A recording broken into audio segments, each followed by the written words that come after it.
Hi, I'm Maddie. Have you ever wondered why yawning is contagious, or why we even yawn in the first place? I challenge you to make it to the end of this video without letting one out. We yawn around 240,000 times in our lifetime, and from 11 weeks old in the womb, which goes to prove that it's an involuntary action. But why do we do it? Yawning is generally associated with boredom and tiredness, but it actually increases your heart rate by about 30%. Studies have also revealed that it can lead to a heightened sense of arousal, increasing our brain activity, keeping us alert. When we combine a yawn with a stretch, it's called pandiculation. By contracting our muscles, we are relaxing them, increasing the blood pressure, and it's thought limbering our cells up, which might be why it feels so good to have a good old stretch first thing in the morning.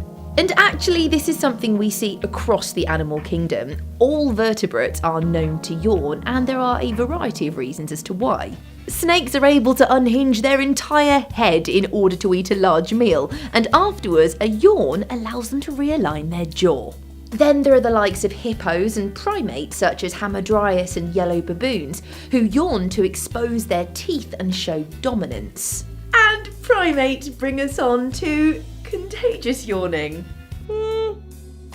Have I got you yet? Studies on chimpanzees support the idea that there is in fact a social element to catching a yawn. Chimpanzees have demonstrated that they're more likely to yawn along with a member of their own troop than with an unfamiliar face. And whilst juveniles and adults catch yawns contagiously, infants don't.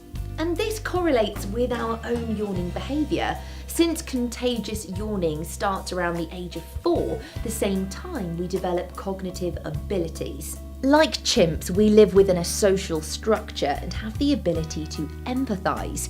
In fact, physiologists at the University of Connecticut found some interesting results when studying the differences in yawning behaviour between children with and without autism. In a set-up experiment, researchers found that children without the condition yawned at the same rate an adult would. 23% of children with a mild form of autism copied yawns, and children diagnosed with full autism didn't yawn at all. And interestingly, yawning is a contagion that happens between owners and their dogs. Dogs are 4 times more likely to yawn along with a human they recognise than with a stranger, again suggesting there's some kind of emotional element involved.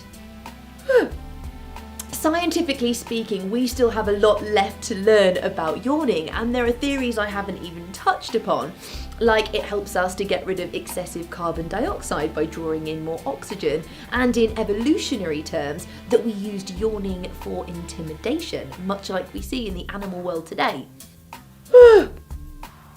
If you made it through this whole video without yawning, I would be well impressed, because I'm an absolute state.